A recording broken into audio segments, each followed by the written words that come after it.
You're listening to the Karmic Mirror podcast, where we explore the wisdom tucked within the layers of the self-help world. Together, we bridge the gap between esoteric teachings and practical tools for everyday life, with self-love and personal growth at the heart of each conversation. Whether you're a seasoned seeker or just beginning your path, join us and uncover the magic within and around you. Hello, everyone, and welcome to a very exciting for me episode and for Michelle. Hello, Michelle. Hello. Episode of Karmic Mirror. We are so lucky and privileged to have Sarah Duncan on our episode today. Hello, Sarah. Okay, Allie, that intro already has me in tears. So sweet. We were just talking about our emotional states and I also am so sensitive today, but it's such an honor to be here with you ladies today too. Yeah. For our listeners, more formally, Sarah is a soul guide. She supports her clients in gaining deep insights about their life, career, and relationships so that they can move beyond their limitations and live truly fulfilling lives. She uses human design, our fave, and hypnotherapy to help her clients break free from their conditioning and expand their capacity for self-love, financial abundance, and individual creativity. So it shouldn't be a surprise to our listeners why this is an organic invite to this podcast. And I'm getting a little emotional right now as well. I'm getting some tingles because, Sarah, before you jumped on, I was telling Michelle, I think this feels really full circle because we had talked to you about being our first guest before we had even recorded an episode. That's awesome. That's true. And here you are now. Yeah, and here we are. And I'm sure we'll talk a lot about that. You've just been a really, I think backtrack. Sarah and I met when we were working in corporate America together. And Sarah had left corporate America a little bit before I had, and we worked on a larger team together. And then when I started consulting, there was this skill gap that Sarah is way more proficient in than I am. And so I hit her up and I said, let's just connect. And when we connected, it seemed as though we had both grown so much, but specifically for Sarah, she was now doing human design readings, I think at the time, and you were getting into hypnotherapy, right? Yeah, well, doing both of those modalities at that time, but it was just so funny, Allie, because for a little bit more context, Allie was always like the astrology person in the office. And I was like, that's cool. That's her thing. I wasn't like super into it then. And I can talk more about this later. But in my spiritual journey, like during the time when I knew Allie in corporate America, I was really closed off, like very much like super of the mind, very much like just focused in this 3D reality. And to connect with Allie again years later and be like, a totally different person, and Allie, a totally different person in many ways as well. It was just so beautiful to reconnect. Yeah, and I think that's why I get the chills because I think, there were things going on where I was like kind of calling in. I wanted more human design reading, right? And here you came along with this beautiful expertise. But as life would have it, what I want to share as I'm getting the tingles is just that Sarah has become a very important and special friend in my life, really helping me navigate life and just being really a kindred friend. So I think I was getting a little emotional as I told Michelle that, I get to talk to two of my favorite people today. So I get a little emotional because both Michelle and Sarah have just been light forces in my healing journey the last 2 years. And so I'm excited, Sarah, for everyone to hear all of your wisdom and all of the things that you bring to the table. But before we get in, we love to learn a little bit more about you. It helps our audience expand. Michelle, I'll throw the ball over to you. Yeah, well, for a second, I kind of forgot we were recording and I thought I was just sitting back and I was just enjoying this moment that was happening in front of me. It was really beautiful and it felt also kind of very open emotional, not to get human design, but I was like, oh, this feels really nice. I just want to like enjoy it for a second. So I hope it transmutes, to people listening because it certainly felt that way to me. But anyways, I feel like there's Karmic Mirror, you've been like a part of the experience from the beginning, actually. And it's so interesting because this is maybe the third time that I've even been in front of you in conversation or just been in your energy. And but I feel like you've been here since day one, which is really cool to see, to your point of that, like super full circle, because you were like before when we were just Google Docs and no, no recording, no nothing. We were like, we have our first guest. We're so excited because we want her to come back again and we haven't even recorded. So we were anticipating multiple times to speak with you. So I just had to throw that in. But Sarah, well, I want to know more about you. Let's get technical in the astrology way of like, what's your sun, your moon, your rising, and start there. Sure. I'm Scorpio sun and Gemini moon and rising. Oh, I love that. So I Okay. go I go really deep and I Yeah. play in all of these mysterious places. And a lot of times I'm also really bubbly and talkative and funny. And I've got this really interesting dichotomy there between my Scorpio and my Gemini's energy that comes out to play all the time. So sometimes I feel like I really do have like many different faces. And then from a human design perspective, I also have an undefined G center. So my identity is very fluid and I show up in all these different ways too. So I've become really comfortable finally with understanding that I have a very fluid, flexible identity and Mm-hmm. I may be one way one moment and another way another moment, and it's all me. It's all me. Yeah. What's been really a fun theme for me personally, Sarah, with having conversations with you as you talked about that big jump is just how we perceived each other. And when you were talking earlier, I always felt as though when you came, I don't know. I felt this energy as if like, why doesn't she want to be friends with me? I feel like we're you like in the beginning, like I'm like, this just feels like this should be a thing. Like, but it didn't end up being a thing. And now it makes sense. And it is just, it's really cool to also have the perspective as previous coworkers to talk through some of our human design and our, even just when you're saying that, Sarah, with all of your multifacets, I just lovingly go back and think about, yeah, I don't know that you got to play around with all of the organic, authentic, different pieces of you because I saw you very one way then. And now that I know you now, I would only recognize that. But that's kind of what I think about when hearing the Scorpio and the Gemini. And I immediately went to look, those are they're not exactly opposite on the chart, but close-ish. Mm. But Yeah. Okay. So you said undefined G center, which I have to like throw in that every time we learn something new about human design, it's like a ripple effect from one of your conversations where she'll say, like, Sarah told me that about this aspect. And one of the things was the ego center. And anyways,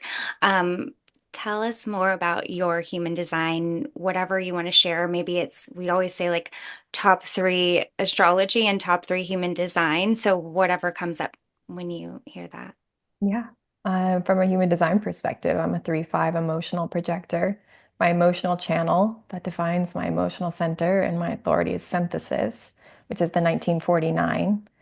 And I also have my throat and my ajna defined through the 2343. And then I also have my head center defined above that with the channel of logic. So I'm a very sensitive being. So just like you were talking about earlier, enjoying our emotional flow, as Ali and I were both just, because Ali, you all know, is also emotional. She has her emotional center defined. I've learned a lot about my emotional center. I think that was really like the main thing that I wanted to learn when I got into human design because I wanted to understand more about my emotions and just to tie it back into the conversation that Ali was just describing about me and my corporate life, like before my Saturn return, I had my emotional center and my emotions in general muted quite a lot. And you could say I was almost like I was wearing a mask at work, where every day I was just trying to smile.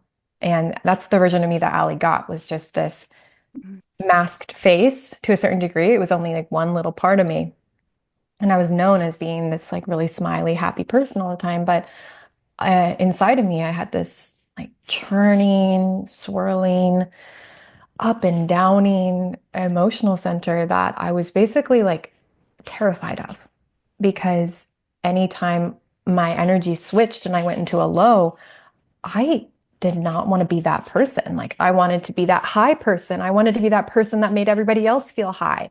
I was like addicted to making people feel good with my emotional center. And anytime I was in a low, I knew it was not going to have the same effect. And maybe this was unconscious. I didn't know that consciously, but I got a lot of realization from human design when I started to realize how much I muted my emotional center and also how much I avoided it, like Mhm. avoided my waves. And coming full circle now, I can say that I'm just as enjoyable to be around in a low as much as I am in my high, because I relax in my low, I sit with my low, I'm slow in my low. And then probably the time you would feel really uncomfortable to be around me, Michelle, especially as someone who has her emotional center undefined, would be when I'm ratcheting, because I have a tribal wave synthesis. The 1949 Mm. is tribal, and my husband quoted this for me the other day. He said, "You ratchet to realization." So I will basically, at the tribal wave, it like builds up slowly over time, this ratcheting, and it feels like an inner energy like build up, like a volcano that's going to explode. But at first, it's really subtle, and I don't even realize it's happening. And what causes it is any type of tribal dynamic that's not working for me. And let's say a very like reasonable example here. I have two kids, and let's say that my husband was supposed to watch my girls this one day so that I could do some work. And he ended up not being able to watch them. Like, okay, that's fine. But maybe a little slow ratchet, because I was really relying on him. And then let's say it happens again, and the ratchet's going to build up. And then my in-laws, who are supposed to watch my kids, like they're not showing up exactly like I wanted it to. And so all of a sudden I start feeling not supported by my tribe. And I'm ratcheting, but I'm not saying anything, right? I haven't called it out as like an issue, something that I need. Finally, like I'm gonna explode. Like my system will explode. And that's what I'm saying, Michelle, would be really Mm. uncomfortable to be around me, is because you're gonna feel this like warlike energy where I'm gonna like literally like run into war with this like ratcheting energy. Mhm. But I finally had that realization. I call it out and I say, actually, like, this is what I really need. Like, when I ask you for something, I am really looking for this stability. I'm looking for you to like show up in this capacity for me. And then I'm able to renegotiate that bargain. And so it brings out a lot of clarity. And that's why I love the phrase ratcheting to realization. It can be really uncomfortable, but finally I get there and I'm like, oh my God, that's what I need. Like Mhm. the tick tick boom. And then I couldn't help but think, Sarah, that I mean, quite literally, how you were rewarded for being that person. I mean, you were on like so many internal, like yay, yay, rah, rah, internal videos that would be playing at like town halls. I mean, literally, Michelle. So when Oh, you're saying that, it's literally that's all I'm thinking is that, in a way you're like wow. rewarded or getting Yeah. seen or being chosen for being that version of yourself, right? I mean, that's how Absolutely. what came up for me. And I hate to say that that's exactly what was going on, but it feels like it was Sarah like making it louder and louder and louder for you. Yeah, Yeah. yeah. And when you start getting recognized for this not you behavior, it just like reinforces it. And so I say you generally, but I just kept doing what people recognized me for, which was working hard and being happy all the time, Yeah. which is hilarious for an emotional projector, because we're not really here to work hard all the time. And we're definitely not here to be happy all the time. Oh my goodness. And so opposite of that flexible kind of like flowing through all of the different aspects of, or, all the multitudes of you. Wow. Okay. So now I want to know, how did you go from, tell us like the journey, because there's so much within there. I mean, I can't even, So, like, how did you go from there to here? yeah. I You're like, how much how did time? I go? Let me just like paint this picture, okay? It's 2020, okay? And I am like on the edge of panic attacks and everything. Like I was going and going and going in this corporate life with my happy girl mask on, and all of a sudden my world started to shatter around me, and I had no idea what was happening. Uh, I started having these kind of breakthrough moments where I would be walking into work and I was asking myself, why am I going here every day? Like, Mhm. what am I doing with my life? I don't even want to go here. Why do my legs walk me here every day? Like, what am I doing? And I started questioning that. And as I started questioning my career and my path in life, that helped me start questioning everything else. So it really helped that COVID started around that same time. So then I was working from home and I had some more space away from the office. I had already pretty much decided that I wanted to leave corporate and start my own coaching business. So I knew I wanted to work one-on-one with people, hashtag projector.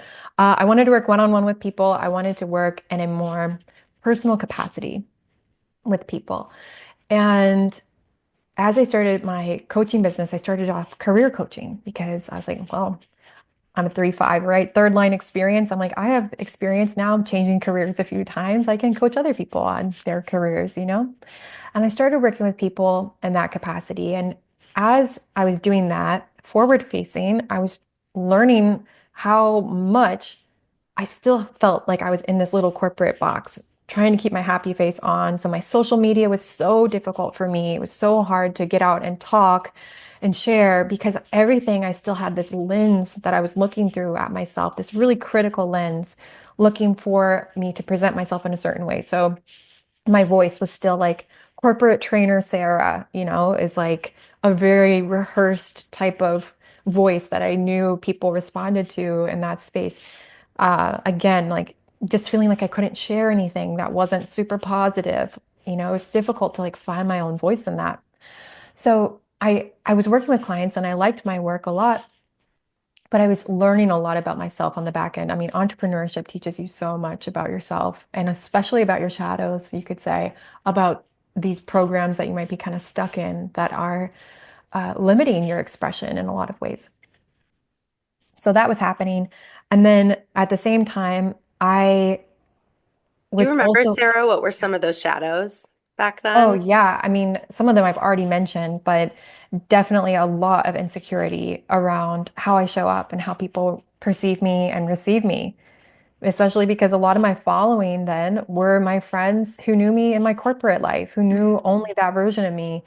And so that insecurity was something that I was really up against.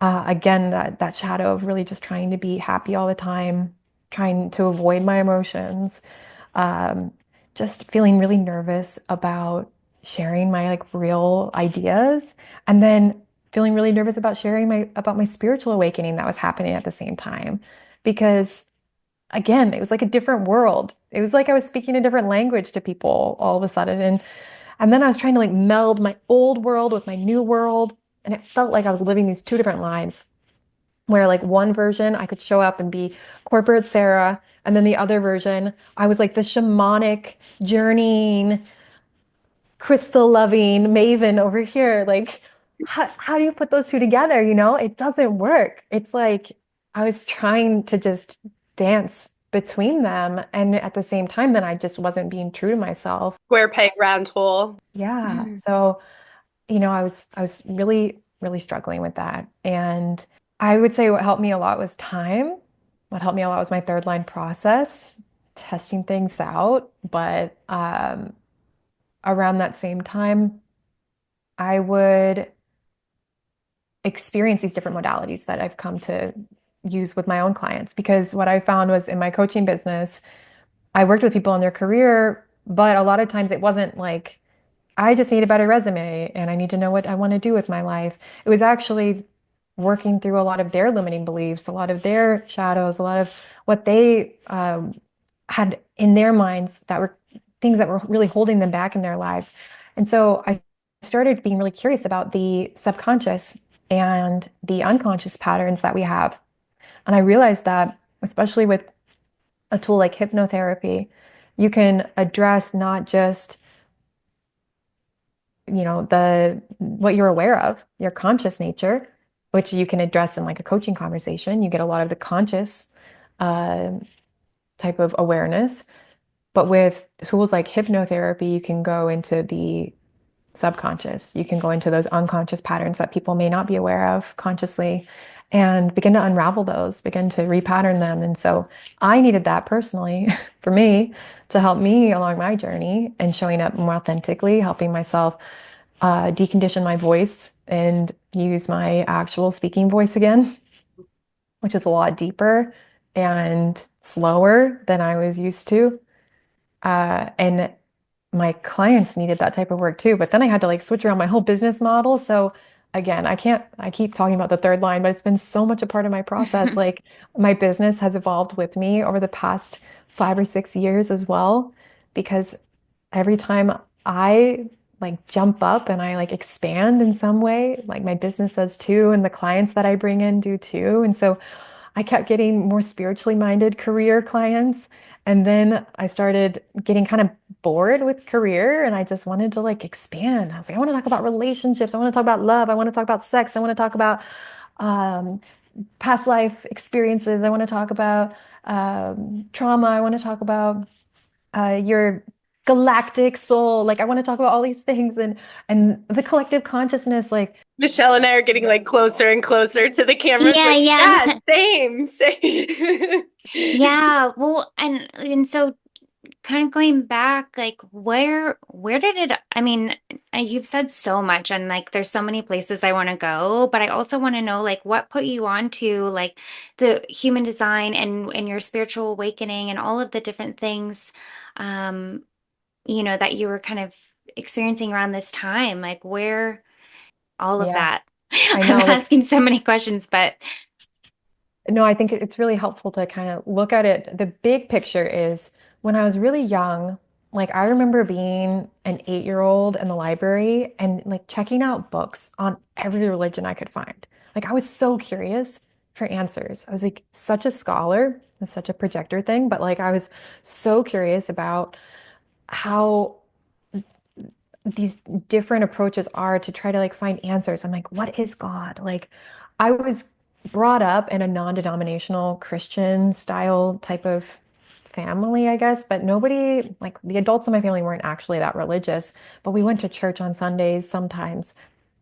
And I always felt kind of like limited by that understanding of God and the universe and everything. And so I started looking for answers in books and in other religions. And I was just so curious, but I actually got a lot of judgment about that from my family.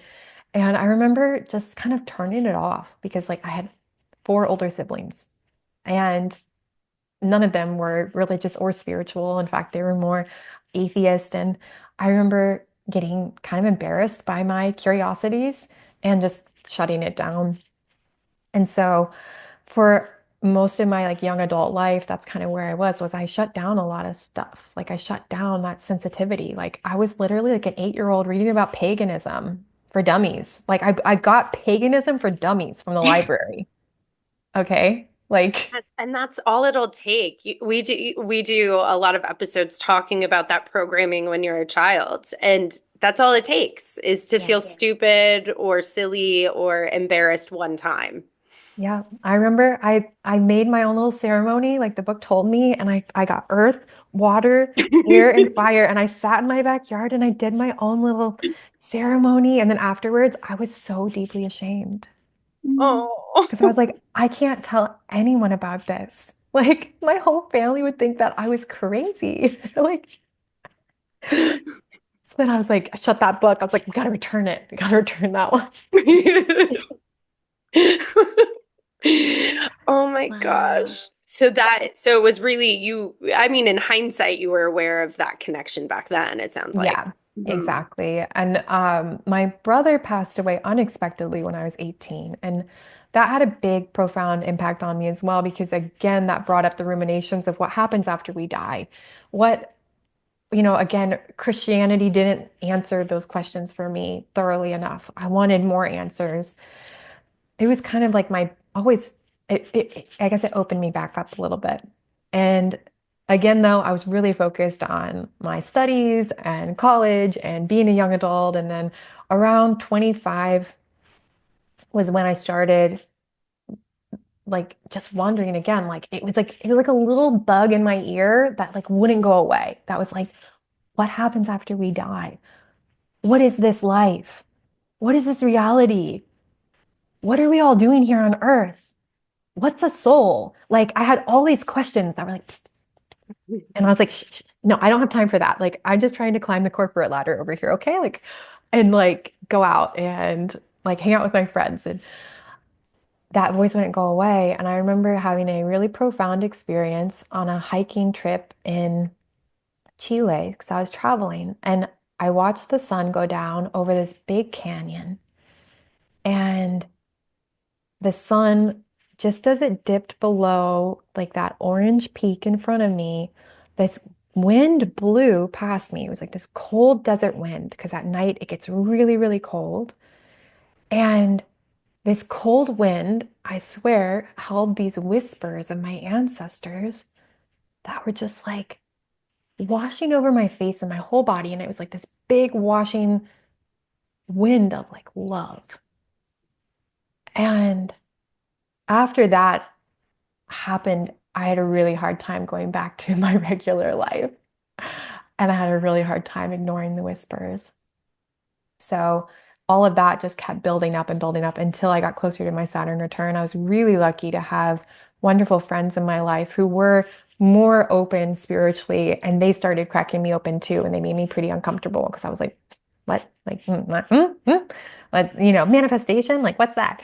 Just getting into like those little things that you kind of dabble with early on. And then I met my husband, and he's just a beautiful, magnificent, awakened soul. And he really cracked me open too. I was already open and willing, but he really expanded my perspective a lot as well. And so through all of that, like it's hard to be an entrepreneur anyway, but to be an entrepreneur that's also going through spiritual awakening after spiritual awakening, you're like, gooshy, gooshy, gooshy, gooshy. Like, Mhm. We get it. it's a lot. It's a lot. We get it. We see you. Yeah. Yeah, and it was just even things, I think what you had shared with me, I mean, with your husband, because he has some very brilliant gifts as well that kind of opened up. He just knew you were going to be his wife. It was like, Oh, yeah. So we met through our advanced coaching certification course, and he lived in Toronto, Ontario at the time, and I lived in Baltimore, Maryland. And we were paired up as coaching buddies. And on our first time for our coaching session, we were supposed to be together for a half an hour each, coaching each other. And then 3 hours later, we finally get off our Zoom call and we walk away for the weekend. And he talks to the people in his life, and he can't shake the feeling and the knowing that I am going to be his wife. Okay, we've never met in person. We've only met on Zoom. And that following Monday, so that was a Friday, following Monday, I had some interesting feelings too, where I was like, who is this person? I've never met anyone like him before. I really want to be his friend. Like, I want to be near him. Anyway, I couldn't say what he said then, but he said to me that following Monday, I don't care if you never talk to me again, but I have to tell you that you're going to be my wife. And this was Wow. on a video call, and I remember just kind of being silent for a while, kind of shocked that he just said that. And I was like, pinch me, like, is this really happening? Like, what's going on? But I just sat with it that night, and basically, I'd say from the moment we met on, I felt this like connection with him where he was like with me all the time. So I couldn't shake that. The next few days as I was processing, we kept talking. I didn't not talk to him again. I was really curious to get to know him more. And it just happened that the next couple weeks it was my birthday and he came to visit me. And this Mm. was like in the like height of COVID stuff too. So he came to visit me in Baltimore and spent a week with me. And all of my fears about not being attracted to him and not liking the way he smelled or something, those all went away. I told him before, I was like, what if I don't like your neck smell? Like, what if we're like not good chemistry in person? Like, turned out we good. We good. Yeah, yeah, yeah. All the things we Yeah. do. But what's the ick that's gonna get me? What is the ick that's Yeah. gonna get me? Wow. But what's been really cool about since you and I have reconnected is the ebb and flow that you both have in your journey and partnership of spirituality and both finding your way and your soul aligned entrepreneurialism, and that's been really cool to watch you all navigate that all while raising now two little girls, which is so beautiful.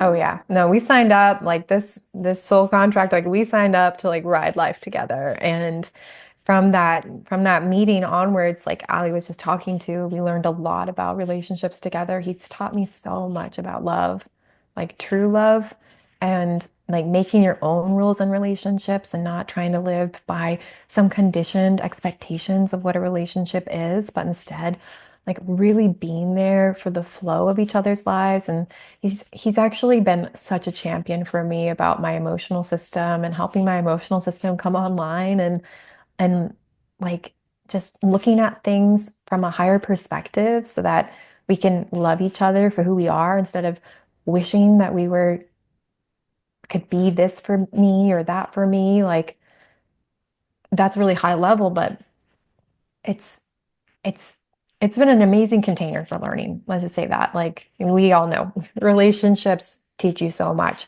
And certainly my marriage with my husband has been a massive, massive learning for me, not just through like our marriage, but also, of course, raising two young kids together too. There's so much like that just lands and resonates. And I also think that this is so expansive for anyone listening, ourselves included. But I just hope yeah, that's so beautiful because I mean, we talk about this all the time. We talk about relationships as mirrors. We named our podcast Karmic Mirror. And again to, what you signed up for. I really believe that with my whole body of like, yes, like I agree to this in so many ways, whether I want to admit it in the moment or not. And just that I think is like one of the most expansive feelings to acknowledge that and just feel it. But so where do we go from here? I mean, I could just add one thing. I think when it comes to relationships and expectations of relationships, it's a really close parallel to my mask before of like that positive, happy Mhm. girl. Like I also wanted my relationship to be positive and happy all the time too. Yeah. And this has a lot to do with a few other themes like codependence and also like trying to maintain that um, confluence with the other person, trying to make sure that they're always okay and that the relationship is okay. Because I went through something similar as my mask of my positive Sarah, where I was really always trying to make sure that my relationship was okay and positive as well. And when it wasn't, it felt like my world was ending. And to come and learn, go figure that, hey, relationships, they're a container and a container not just for all of the good vibes and all the wonderful connection and bliss and happiness, but also pain and transmutation of that pain and also for learning. And learning is not always comfortable Mhm.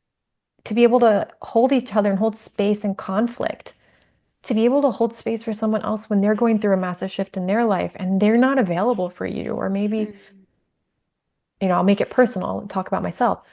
There would be times where one of us just like wasn't available to really show up like that in a relationship and to come and find out how much easier and more flowy it can be in a relationship when you let that person like be where they are. So it'll hold space for all the emotions, for the anger, for the sadness.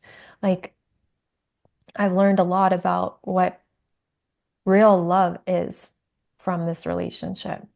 And I guess you could say that stems a lot from also my like experience as a child, which was in my family. If everyone was happy and smiling, that's like everything's good, you know, and I learned that early on. And so when I carried that into my relationship with my husband, I really had to leave that conditioning at the door. And now I've come to a place to realize that a relationship is movement. And it's two people that are moving together. And of course, it's going to shake and rattle and move that way and this way. But in that committed container, it's always okay. You've just been expansive in so many ways. And I think especially the 3-5 way for me personally. And a lot of what I'm hearing now is that 3 work, which can be really tough with the trial and error and in all of the areas. And I think I would love to hear a little bit more about just your experience in how that's led to where you're at currently with some of your offerings. So just for like a background of what I'm thinking a lot about when you're talking is just how you've really honored your emotional wave. This, I don't want to put a time frame on it, but the reason why you were not our first guest was because you were really honoring where you were at and leaning in and feeling through and processing. And I won't overshare your life, but I knew there's a lot going on with your family and movement. And of course, in hindsight, you can look back and it all kind of makes sense. But during it, you're in it and you're there. And so talk us through. I know that there are a couple of different practices and modalities that you help support and guide with. Mhm. Talk us through that if you might. Sure.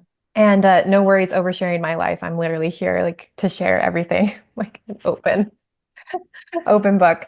Well, if I go back again, talking just a little bit about my spiritual journey, and you're right, this is very third line because it's a lot about my experiences and trial and error, what works for me, what doesn't work for me. And so I've picked the modalities that have been most impactful to me, and I want to share those with everybody, you know? Um, if I go back to the very beginning, kind of like right after I met my husband, if we kind of pick up that story again, he was already like super deep in all of these spiritual studies and he was exposing me to these other things. And we would watch documentaries on Gaia together and that type of thing. And I remember seeing this documentary about shamanism. And I always thought that it was like, I always just thought that was a really strange thing and it was kind of totally out of left field. But I got really curious about it. And I was like, what is this? And come to find out that it's a lot about navigating through trance other times and spaces besides this 3D reality that we call our normal everyday space. And I started to get really curious about that. And I started to learn how to journey for myself, which is basically sitting down, getting yourself into a meditative state. For me, I got a drum and I beat my drum, or at first I just listened to a drum on YouTube. And this drum or a sound helps bring you into that trance state. And from there, I could open up this ability to kind of see beyond my like usual way. And I would see in my mind, I'm really visual. So definitely one of my strongest senses is like my inner vision. So I would open up my inner vision and I would be able to see other realms and other places. And I like dabbled around and kind of learned that landscape. And I was like, this is so cool. Not only could I go there, but I could also go there and talk to my spirit guides and talk to, I had a power animal that I was working closely with at that time and my teachers. And I had these spaces I could go to and just like relax and be me. And I was exploring all these realms and, it made me want to share that with other people, but I realized that a lot of other people may not be able to just jump right in like I did and to experience that type of connection. And that's when I learned about hypnotherapy. And hypnotherapy is where you could imagine that same expansiveness happening, but you're being guided by a hypnotherapist to enter that state. So that your hypnotherapists basically bring their clients into a trance state, where from there they're able to experience and tap into higher wisdom, different experiences. They're able to travel quantumly, like wherever they are called to go to. You're able to, for instance, have really great conversations with your spirit guides, for instance, maybe something that that person wouldn't be able to access if they didn't have somebody there to like kind of support the process.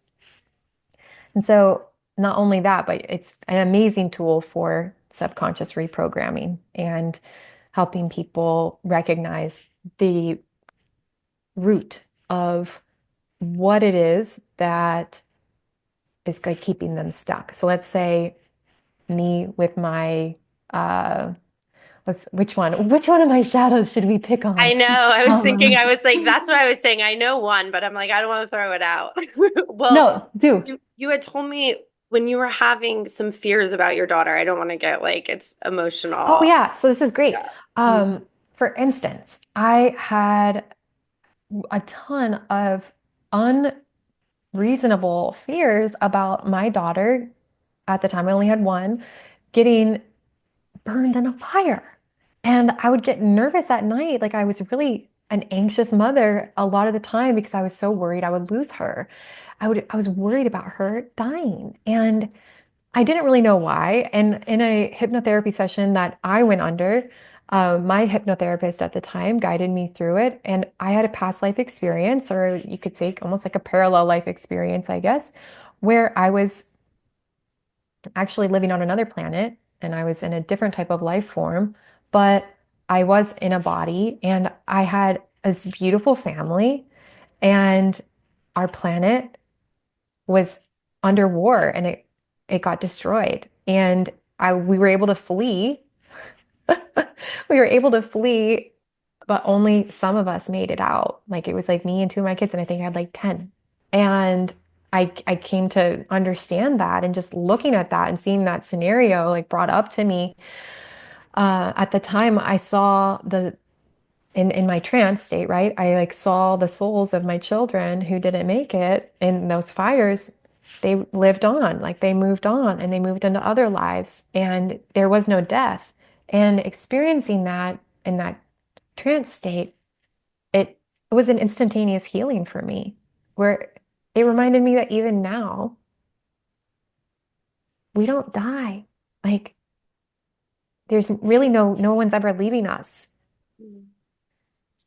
They may not be in a body anymore and in our 3D reality anymore, but our souls are eternal.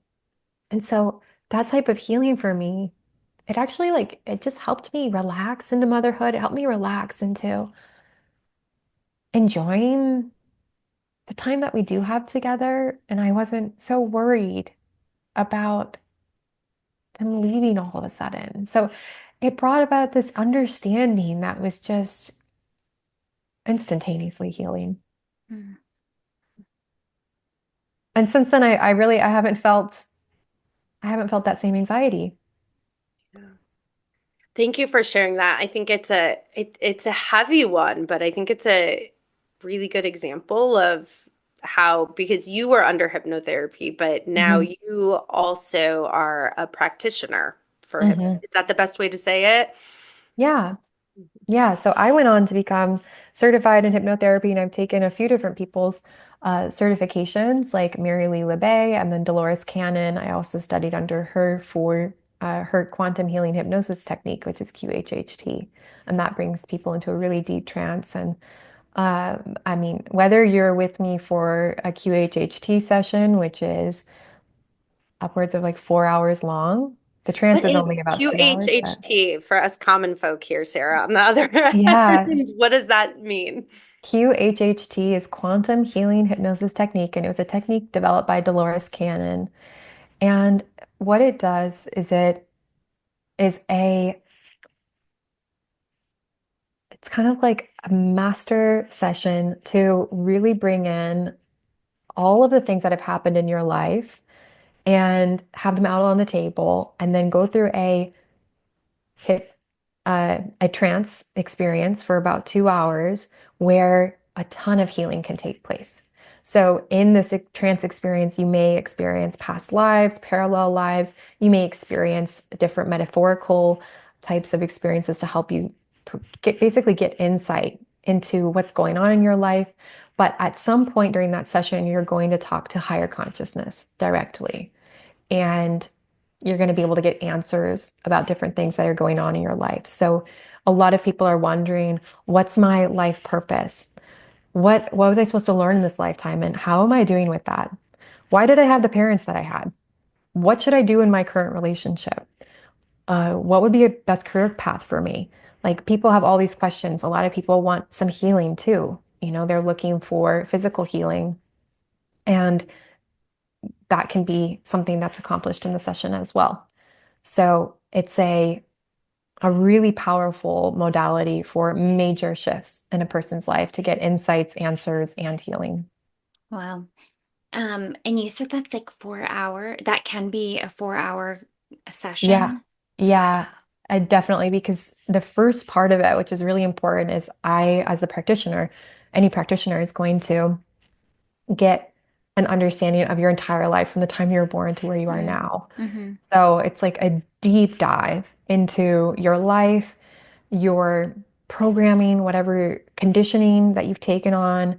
And what I really strive to do is see all the patterns and Mm-hmm. recognize those patterns and call those out. So that way, when you're in the trance, I am able, or your practitioner is able to guide you through whatever is coming up. Like I said, a lot of people experience past lives, but sometimes people also just experience life, let's say, outside of a body. Like my last client that I had just the other day, she had pretty much the entire time, she didn't have a past life. She just experienced consciousness. Like she was a witness where she saw different scenes, and that sometimes she was like in space, just floating. And sometimes she was at a park watching children play. And in none of her experiences did she have a body, but she was a point of consciousness. And when I asked her higher self why she saw that, her higher self said that she needed to see what it was like to just be a witness. She needed to see what it was like to just be free of a body and to experience that freedom and to remember what she truly is, which is consciousness itself. And that, when she was in that state of consciousness, she was able to just connect directly to love and to source. And to have that remembrance was something that she needed that day. So the person gets whatever they need, but as the practitioner, I have to be able to like guide and also ask the best questions because once you get in contact with higher consciousness, you can ask anything. I mean, Yeah. you could ask literally any question, but in the time that we have, what are the important questions and what is a person really looking for answers wise and what do they need in terms of that healing that they might be looking for, especially physical healing and that type of thing. And I've witnessed miracles in those sessions. Mm-hmm. Wow. It's like such an incredible through line just from start to finish of in the beginning when you were talking about this mask and being in the corporate world, but there's so many elements of the way that you present yourself in different forms now. I don't know, follow me here, but just seeing everything connects, like whether in it's so freaking three line of just how every single experience just serves such a role in it's really cool to also observe and also just that needing to be a witness. I feel like just that alone feels so powerful, whether or not, I can understand it personally or not. It just felt really like what a powerful message. And I'm so curious, like, are there any type of themes within conditioning that you see that come up, like that maybe are more universal or anything like that? I don't know. I always think about a lot of the modern day kind of buzzwords of things, that do land because they land for collectively, like being seen. And, so anything that comes kind of, One thing I see a lot is Opening to not just give love, but to receive love Mm-hmm. and to let yourself receive and be supported. And I just saw this actually in that same session I was just describing. And what's interesting is I feel like every single one of these sessions has something where it touches me too, Mm-hmm. and where it mutates me. And this one definitely did that message again of that receiving love because I've learned to receive love in these different ways. Like I've I'm so much better now at receiving love from like my husband, for instance, receiving love from my family. But where I realized I still wasn't receiving love fully was actually my greater community, my new friends, my clients, where I realized that I had this kind of critic, this mind critic, it's kind of in my head, and it criticizes me a lot. And I was projecting my own criticisms onto other people that they were criticizing me. And this kind of connects to my human design as well. But um, basically, I wasn't letting myself receive love from my clients fully and from my friends. And let's say, even talking to you two today, like I'm able to actually receive your love today instead of having my inner critic watching this whole conversation saying, oh my God, you just said it like that. Where are you going with this? What did she just say? Where? And What faces that, are they making about yeah, that? Or yeah, exactly. Like yeah, yeah. exactly. You're like trying to interpret exactly someone vibing with me. Like I can't tell. I'm actually like able to sit and receive instead of projecting my own criticisms on saying other people are criticizing me. And I think it's probably one of the biggest breakthroughs I've had in a while. And it came from my client's QHHT session. I'm like, thank you, universe, for always providing me with lessons through my clients. Yeah. Your version of my podcast because yet again, we always joke when we have guests on Sarah that the messaging feels very timely for me. Poor Michelle. She's always like, I can't help but pick up again that this is helping you with your theme of life right now, Allie.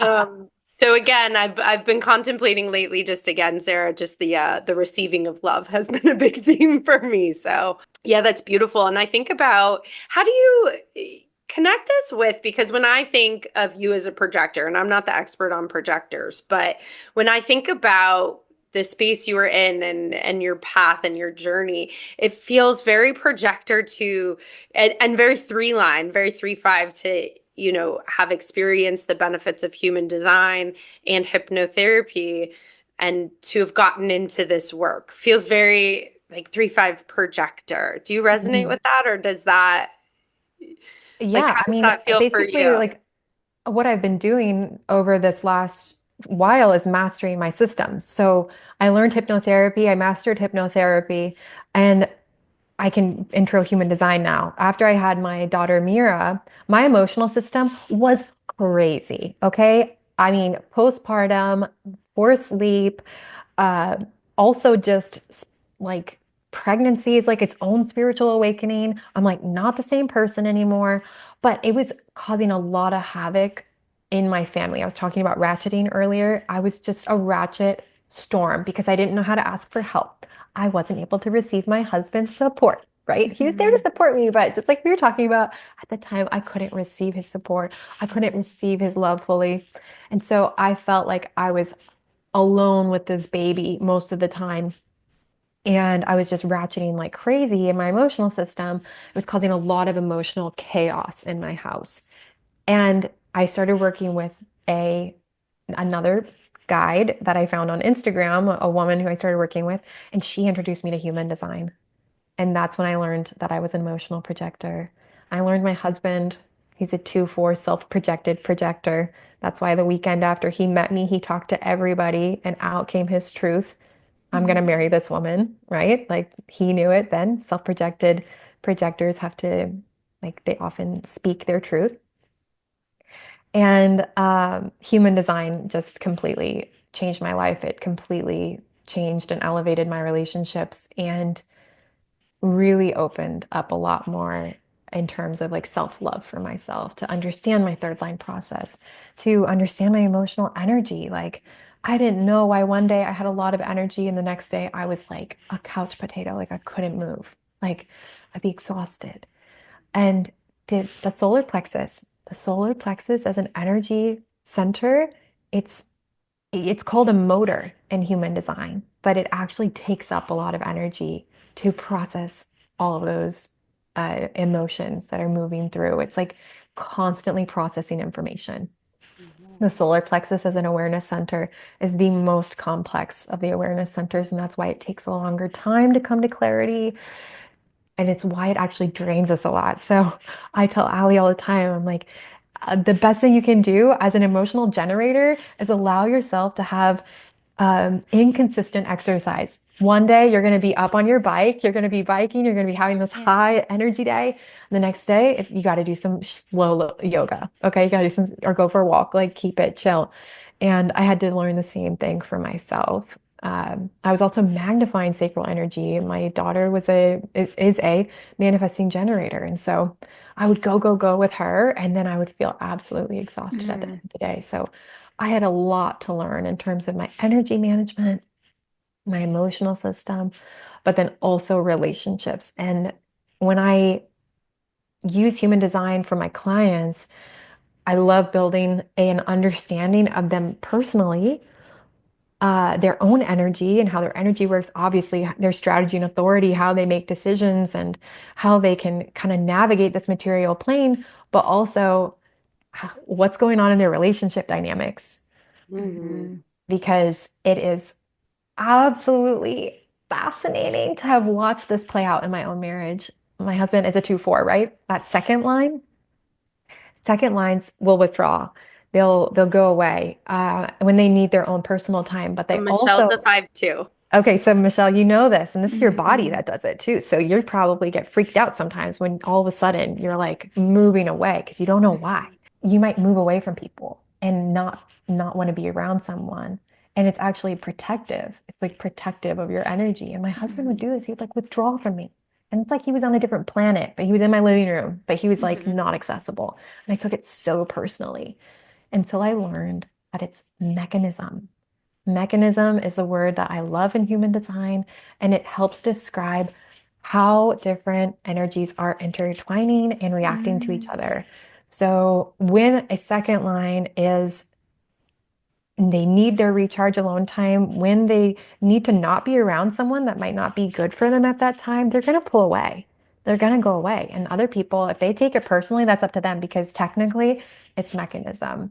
And when my husband would pull away from me, it's because I needed to go like ratchet. I needed to go figure my shit out. I needed to like, I needed to process. I probably needed to be alone too, you know?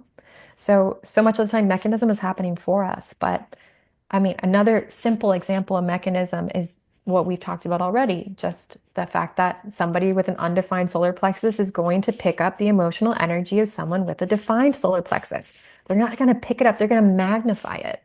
And so, even learning that in my relationship with my husband was like, I thought that he would get crazy emotional. I thought he was the crazy Mhm. emotional one Mhm. until I learned mechanism. He's actually amplifying my mechanism. Of course, he has his own ebbs and flows and he has his own emotions, but oftentimes when we were together, it was because he was actually amplifying me. I've learned a lot about relationships through you, Sarah, just in human design, and I geek out about it as well. I think, because we had started talking, and then when my big bang happened in the breakup, and at some point I was like, Sarah, I cannot meet today. Like, here's what happened. And you just so lovingly were like, give me his info. And you're like, this is all, I don't know if it's helpful or not, but you did a partnership reading for me. And it was very helpful. That was a crazy, crazy time in my life. It was so helpful. But I think even just in conversation with you, uh, I mean, 335 here, like learning through you and all of your life experiences has been so expansive, but also, even just things, Sarah, you always bring a lot of clarity. And I wanted to touch on this. It's a good example here. When we first started talking, and I think you had asked for Michelle's chart, and you were like, whoa, Allie, you're a quad left and Michelle's a quad right.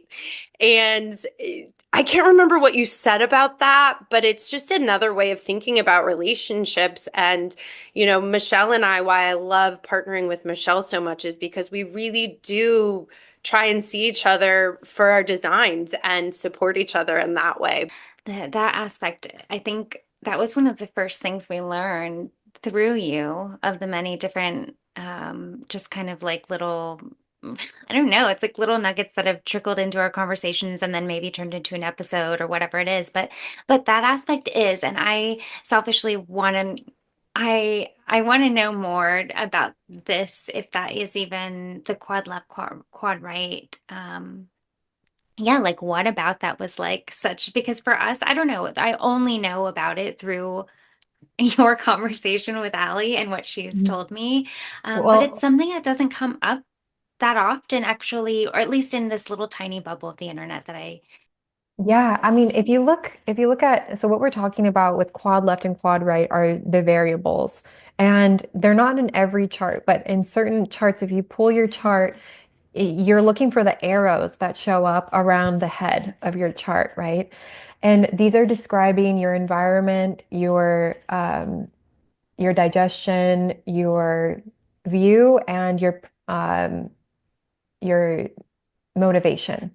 Okay, so these are just, it's like an advanced level of human design that a lot of people might not get into, and that's okay. But I was so glad that we got into it for you all today because it's really interesting to have a complete opposites as business partners. So quad left, you can think of quad left people, all their arrows are facing left. So they are strategic, they are focused, they are active, and if you compare that to the quad right, those are all the arrows and the variables are facing right. So these people are, um, they're the opposite of that. They're going to be receptive. They're receptive. They're, I'm just laughing. I don't know why, but it's just so great. you're not strategic. You're not, I know, actually, you said Totally. It's so funny though. It's great. you're like, you're not planning ahead. You're not like focused in on something really closely. Like you're taking in a lot all the time. Like let's say if a strategic type of person is like focused arrow, a receptive type of person is like an open ocean. Okay. But together as business partners, like I remember you talking about how do we prepare for our podcasts? And Ali focused, strategic, ready to like kind of have some things in place. She wants a plan, this kind of Yeah. translates into having things more planned out. And um, I remember Michelle, you were a lot more comfortable with like, I'm just gonna kind of show up and just see what comes out. Yep. And now I know you've like found a nice balance with that, and that's perfect as business partners. You have to find that balance. But yeah, as a receptive person, that's how you operate. Like for you to do pre-planning for a conversation would actually be probably really draining and not actually that helpful because what's going to come out of you in the moment is going to be probably way more interesting than anything you pre-plan. Yeah, yeah. It just lends itself so nicely to just working with one another. And it's anytime you have that type of relationship, it totally impacts, I think, every relationship in your life because you just yeah, and I really appreciate it because it's we're always like reminding one another of that. And I think we had another episode with another guest with Taylor, who we talked a lot about emotional and non-emotional and human design and also just about being able to spot things or see things more clearly for other people that you because of it, if that makes any sense. Like I think it's so even in one-on-one sessions or coaching to be able to see so clearly like where people can be more trusting in just like whatever free fall or the unknown, because in my life it's totally normal to be like, yeah, whatever's going to come my way, and being able to help someone else see that, because one, it's like I guess taking a lot of time and practice to check myself and be like, okay, it's not as easy, right? Like two line of things, just just whatever reason you just know something or you trust it. A good example is like when I was like, let's think of just like, what do we want to call in for our podcast in 25, right? And it's, Michelle, I'm like, oh, are we going to talk in our meeting? She's like, I sent you the notes of my things, I was like, I've like already all my intentions, and you she's like, have wouldn't you them. do They're this? the intentions are there. Now it's, for me, I'm like, no, but it's a beautiful ebb and flow. And I think, just I believe like that call out was meant to happen when it happened between you and I. But why I get so fascinated about human design is because I think it helps us be in relationships better. Because, Michelle can come Mhm. back and say, like, okay, Allie needs to dig a little bit more into the details here. And I can come back and be like, I'm not going to ask Michelle to put dates and sub bullets on all of these things, but I feel like I want us a little bit more aligned and a little bit more detail on like the path moving forward. And so that's just like a business perspective, but we also, I'm so passionate about it because Sarah, you and I also talk in our former lives about like, oh, it makes a lot of sense to me now, Sarah, why you would have behaved like that. Or you would like look at mine and be like, oh, I wish I would have known that about your design when we worked together, Mhm. Oh right? yeah. Are you talking about your defined ego, Allie? Well, I wasn't intentionally leading it there, but Sarah, Michelle has a defined ego also. So share about that because I was saying to Michelle that I think it's why her and I work so well together also. Um, Mm. I don't know. Tell me your thoughts Oh, on that. yeah. So the defined ego or heart center in human design is the center of willpower and commitment, the promise, has a lot to do with the bargain as well. But if we look at mechanics again, if we look at mechanism, anybody who has a defined ego is walking around, usually with a pretty good sense of value of themselves. So that's So what that's else it Michelle brings. and I have the defined ego. Yeah. Yeah, Okay. yeah. So you both have a defined ego. And for the other, like 76% of the population that doesn't have a defined ego, which is the majority, right? The undefined ego people are all amplifying other people's egos. So we're amplifying their willpower. I say we because I have an undefined ego. I'm amplifying competition. I'm amplifying willpower. I'm amplifying that power sense, like drive, like and a lot of people are doing it completely unconsciously. And so when an ego person shows up in front of an undefined ego person, what you can get is that undefined person thinking that that ego person is like power tripping them. They're like, oh, they're like trying to like show up as dominant to me. That can make that undefined ego person feel a little bit put off by them, even though like that defined ego person it has like the most sincere intentions, Mhm. is not trying to make anybody competitive with them. People can like misread that energy and think that that defined ego person is trying to be better than them or overpower them in some way. And that can make the other person respond in quite a competitive way. And it's pretty funny to watch this play out. I was telling Allie that some of the top athletes in the world have undefined egos. They're not naturally Mhm. competitive people, but when they're on the court or they're in their sport, they're amplifying the defined egos and they are like going super, like supercharged ego power. And it works for them, obviously, but it can be exhausting. It can lead to like early retirement and that type of thing because if they're pushing through, pushing through, pushing through, and they're not designed to, it's going to lead to burnout. But yeah, Mhm. how does that resonate with you, Michelle? Do you ever notice that people misread your energy or have ever thought that you were like coming off in that type of power trip way? Yeah, totally. A story of my young adult life or like younger life. And Allie and I have this conversation or have had this conversation a few times about um, friendships and feeling that dynamic of like I've experienced numerous times with like girlfriends growing up. And enough times for to notice it as like a consistent pattern of just not under like where's the competitiveness coming from or where is this because it usually takes me by surprise and then I'm in I mean it hasn't happened in years but I remember being each time when I would pick up on it I would be kind of taken by surprise and then I would just be like really bothered by it and disappointed because I it felt like a turning point in the friendship and I don't know that in all of those experiences that we came back from it because it something shifted and for me I couldn't it just like I couldn't unsee it So I don't know if that makes sense, but we've talked about this before, like I just, it always, it was always that turning point where then maybe like we wouldn't be as close. And I've seen it happen just, a few times, different phases of my life, teen years, early 20s. And then, and I'm so grateful now when using like human design as a language or astrology, right? Or whatever it is.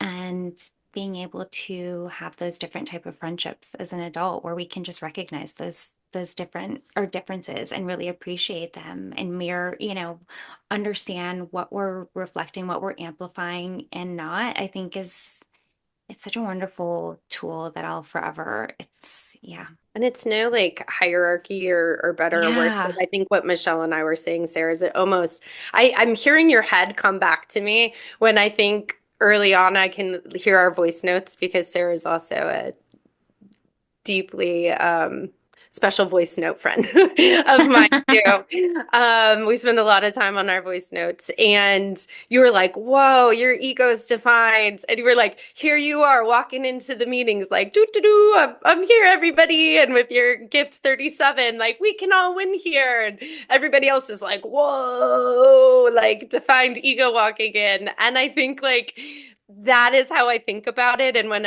Michelle, with friendships, we talk about it, it's almost like that's how it feels for me, but I didn't have the lens on it. Is it's almost like people react or they say things or they make comments or they label you or whatever we want to do.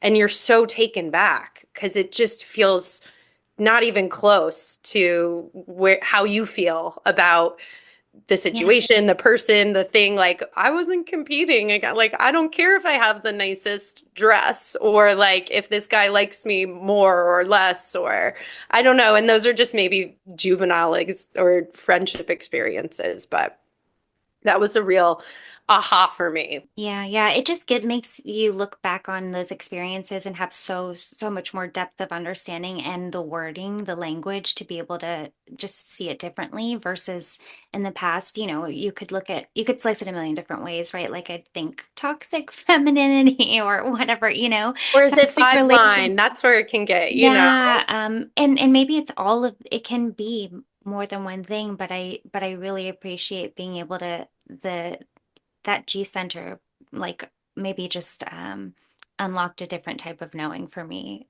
or it illuminated it in a new way that I was able to really be like, oh, like it's like, every time you learn a different way to interpret something and then reflect on it, it can be like another layer of healing, another layer of understanding of just deepening it, that feeling. So And I love that. And that's why I love the work that you do, Sarah, because, and I'm like naming it the work, but it's almost, these modalities are just almost endless, between hypnotherapy and human design.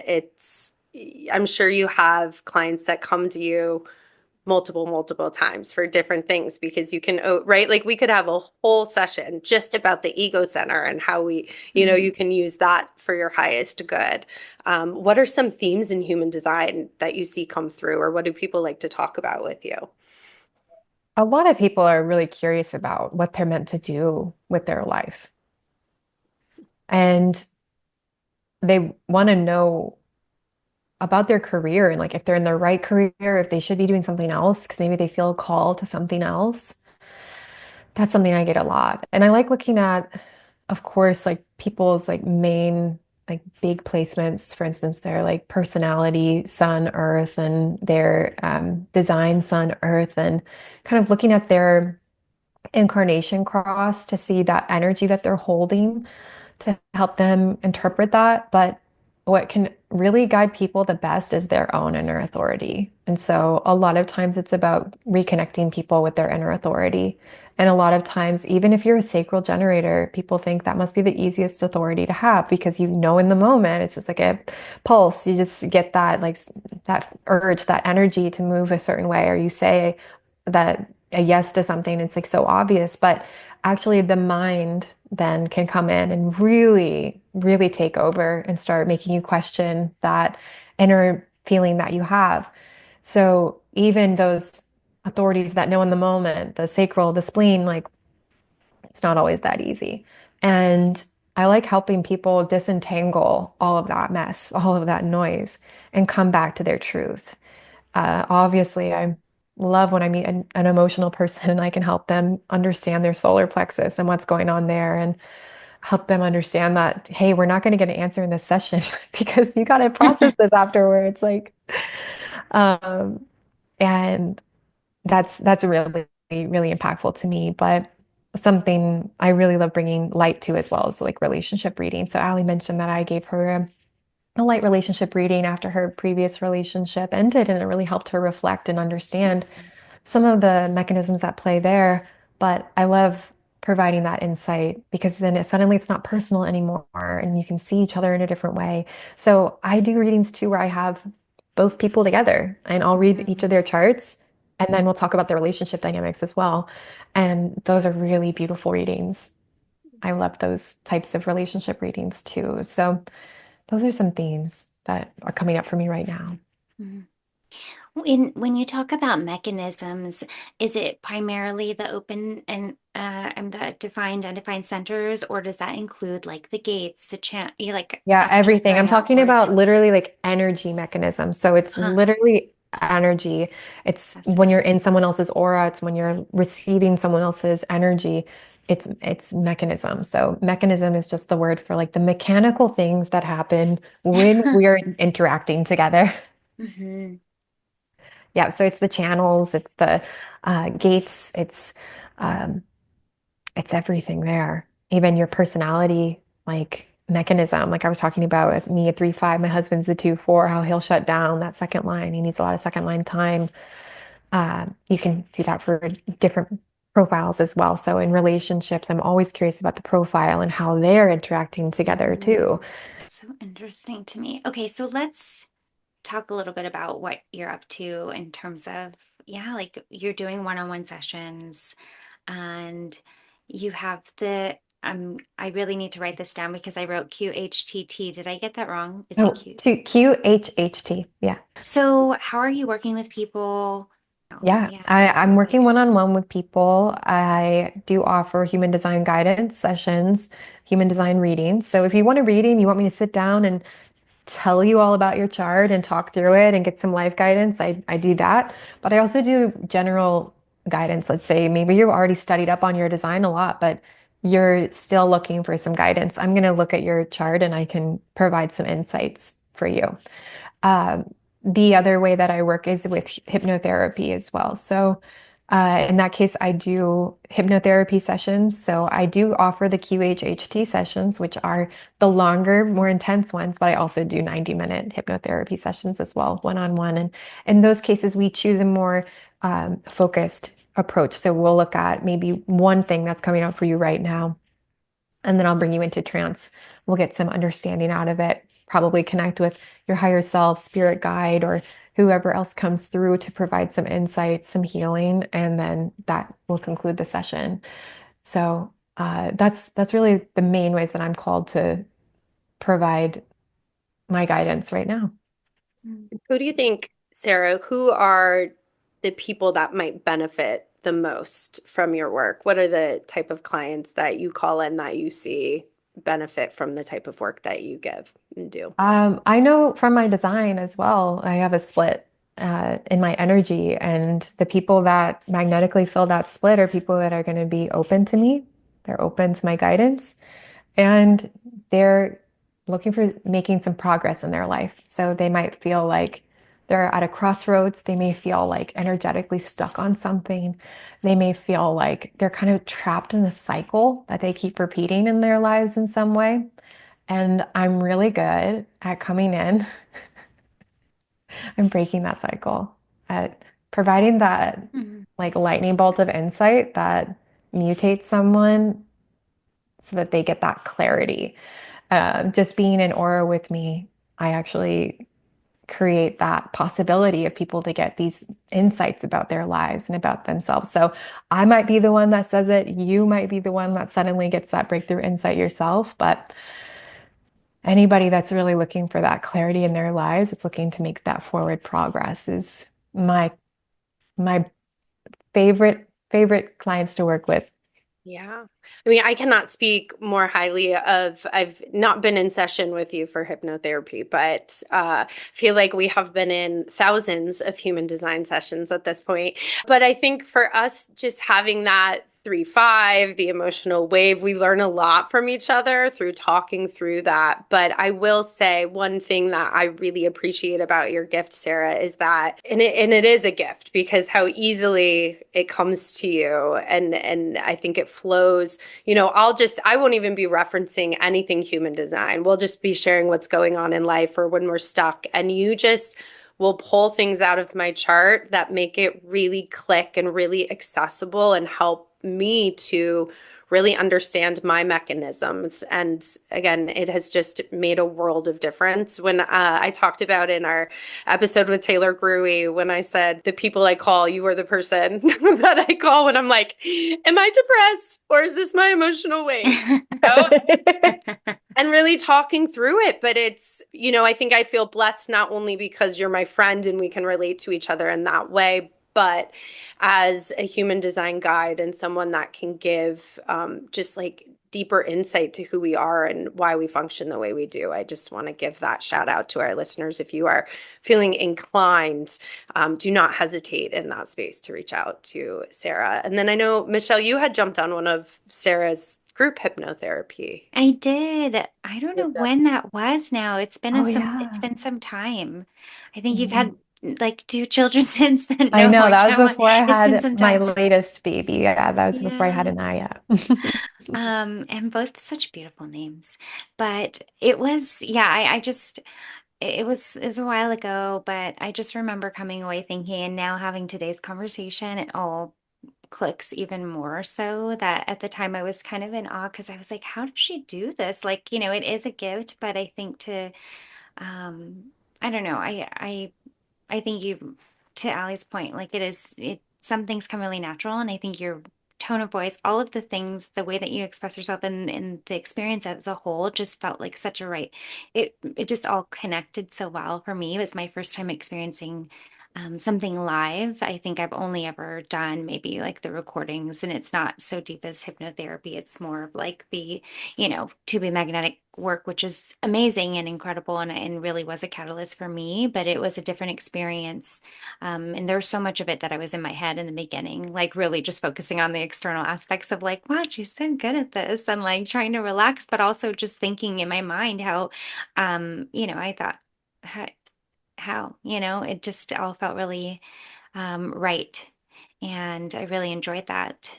But something you said in the beginning of our conversation that before we get into kind of like some other questions, just to know you a little bit more before we close, you said something about synthesis. Is it a gate or a channel? And I meant to like come back and ask you because if it's what is, I think I'm thinking of it is, but I'd love to hear what that even means.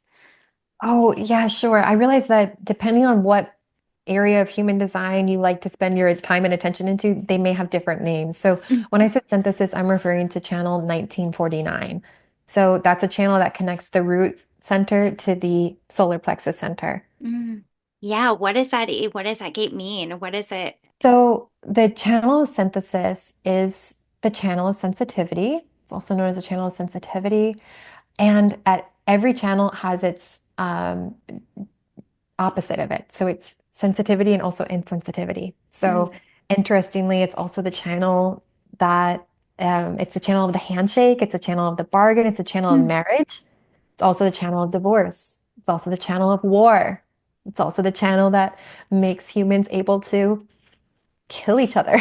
Like, So when you brought so, that up, Sarah, how does that relate to your chart, that gate? so so this channel, it's in my birth chart. I have it between like my root and my solar plexus. Okay. Yeah, and it's the channel that defines my solar plexus. So my emotional channel, and it's a tribal channel. So Okay. each of the different channels out of the solar plexus has a different type of energy and a different type of wave that comes with it. There's the tribal channels, the collective channels, and the individual channels. And tribal channel is my birth channel, the Oh. 1949, and it has that up high highs and low lows. It's the one that also ratchets. So it's going to build up over time and then you ratchet, meaning you might explode out and Mhm. gain some awareness from it. So I've come to appreciate my anger. I've come to appreciate it because it's telling me something is off. Whereas before I used to try to never be angry and avoid the fact that I ever was angry and be ashamed if I got angry or yelled. Now I'm like, aha, some awareness is coming. Wow, I love that. Thank you so much for explaining that because I had it in my notes and I was like, I really want to know more. And then now it all ties together when you said like it just means I'm like very sensitive and the explaining. But I think it's also just such beautiful. We always talk about human design being like permission in so many ways, but I also think when you hear other people's experiences, whether or not you have those exact overlays in your chart, there's something that can feel really like permission just hearing someone else talk about this in that context is so beautiful.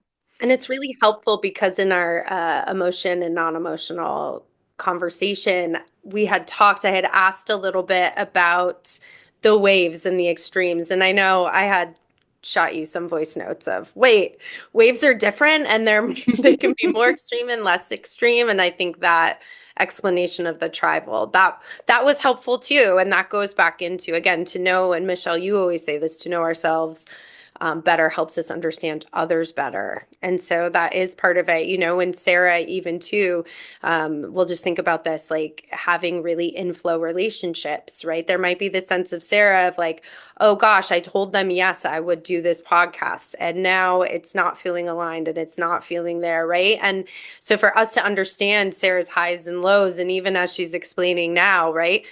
Well, we don't need Sarah to be showing up angry and yelling if she's in a low, right? So even if we've blocked off our calendars and today's the day, if Sarah would have messaged us and just said like, "Hey guys, not today," Michelle and I wouldn't have even have flinched. And so I think that, right, like you Yeah.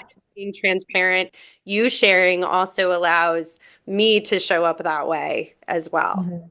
Yes. And I'll add to it and say that I'm a non-ego person. My ego's undefined, and non-ego people shouldn't make promises.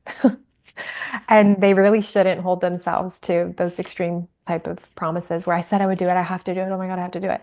If you're a non-ego person and you're listening to this right now, you don't have to keep your promises. Try not to make promises in the first place because you don't know if you'll be able to maintain that commitment. Your willpower ebbs and flows. And if you are an ego person listening to this, your statement to take away is it's okay for things to change. Because yes, you are designed to make promises. You can keep those promises, but things can also change for you. And sometimes you have to break promises too.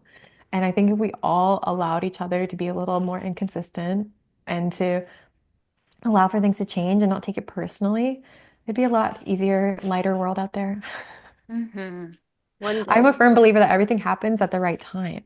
And if you don't have the energy, if you don't have the feeling that it's the right time, if your pulse is not on, then it's not the right time, homie. Like, don't do it. Don't go to the grocery store that day. Like, don't meet up with your friend. Don't get on your podcast. Like, everything is happening at the right time. If you allow your energy to move you to it, then life is going to be a lot easier. And that's kind of where I'm at now with human design is I am at a point where my personality is educated enough that I can kind of take a look back, take a step back and watch more. I can be more of an observer in my life and observe my energy and allow myself to move when I'm supposed to instead of trying to force through something, instead of trying to make it happen.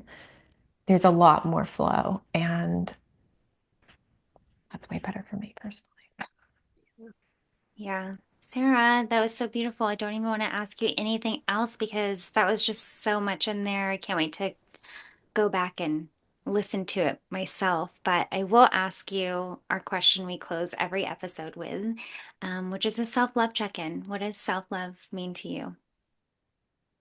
This is very timely for me because I just shared my integration about love and self-love. And to me, self-love is being able to receive love, being able to let yourself be seen, and to allow that love that others see when they look at you be felt inside of you too.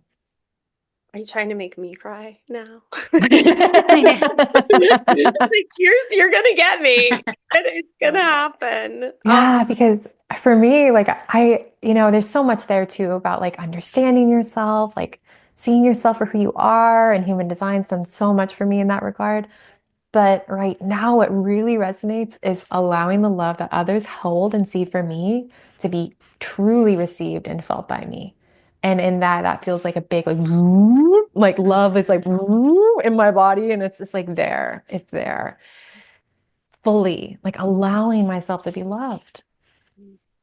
Well, we see you and we love you, and I love you super, super hardcore. Where can people find you, Sarah, so they can love on you hardcore too, and reach out to you if they are interested in working with you? Yeah, find me on Instagram. I'm at underscore Sarah Duncan underscore on Instagram. And you'll see me. I'm there. You'll see human design and hypnotherapy as a part of my bio. Wonderful. Thank you so much for everything you shared today and just continuing to create more ripple effect for me personally. And I know everyone that's listening, just by everything that you bring to the world. It's so beautiful to witness as well. So thank you so Oh, thank much. you. Thank you so much for having me. And it was just such a pleasure to talk with you both. I could talk with you a whole lot more. And I just want to echo that love. I love you, Michelle, and I love you, Ali. Thank you so much for having me and for opening up your hearts to me too. Thanks for tuning in. If you resonate with today's conversation, connect with us on Instagram at Karmic Mirror Podcast and send us a message. And don't forget to subscribe wherever you listen. And if you're loving Karmic Mirror, we'd appreciate a glowing review or a share with someone who could benefit. As we close, remember, life is not a one-size-fits-all approach. How are you honoring your unique path? Stay curious and always be kind to yourself. Until next time on Karmic Mirror.